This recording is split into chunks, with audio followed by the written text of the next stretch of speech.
look at some sample evaluation questions gives us a different method of viewing the teacher aide's role. Here are some typical questions, though the wording will vary.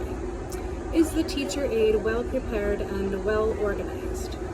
Does the teacher aide cooperate willingly and eagerly with the teacher and other school staff? Is the teacher aide knowledgeable about the contents and the subject matter of the instructional tasks in which he or she participates? Is the teacher aide perceptive and proactive in initiating appropriate action, or does he or she always wait to be instructed to do something? Does the teacher aide accept criticism thoughtfully and cheerfully? Does the teacher aide respect confidentiality and display tact in discussing sensitive issues? Does the teacher aide recognize differences and individual needs among the children and respond appropriately?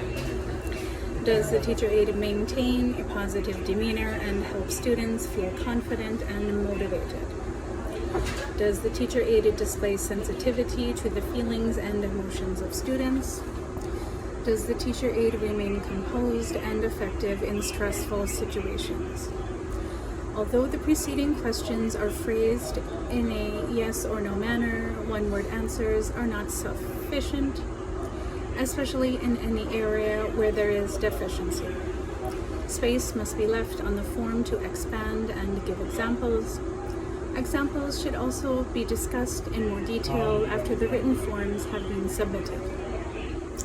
The frequency of formal evaluations varies from one school system to another and according to the level of experience of the teacher aide. The new aide can expect to be evaluated 3 or 4 times in the first year. Thereafter, there may be only one formal review at the end of the school year, though perhaps it will be looked at again briefly the following September. Additional evaluations may be requested when there are problems between an aide and a teacher, or when the teacher or administrator is not satisfied with the aide's progress. Evaluation forms are kept on file in the employee's permanent record. While the purpose is to serve as a positive tool for ongoing development, in extreme cases, evaluation forms can be used to help make the case for dismissal of an aide whose performance remains unsatisfactory. A well-run evaluation process does more than find fault. It praises and encourages the aide's strong points and also provides a forum for the aide to make some constructive suggestions when asked to do so. If an aide is invited to make a suggestion about how to resolve a problem in the classroom, he or she must do so with care. Never make a comment that comes across as an attack on the teacher's conduct or personality.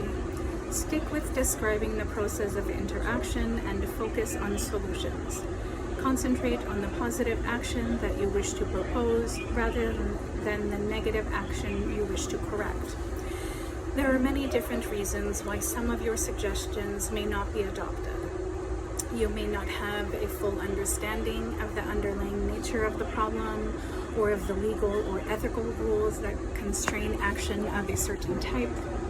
In some cases, what you propose may not be workable simply because of the teacher's personality and the way of doing things. Teachers aren't perfect. Sometimes it is less a question of ego than of comfort level. A teacher needs to feel comfortable in his or her classroom and cannot permit things that will erode that comfort. Never forget your basic job title, teacher aide. Sometimes the evaluation process will identify a need for changes, whether or not all parties are completely in agreement about them. Sometimes these requirements will lead to changes in the aide's job description. The aide may be given new tasks or may be relieved of some tasks. It can be difficult sometimes not to take these changes personally. Always remember the number one motivation behind making these changes is the overall welfare of the children and the quality of their educational experience.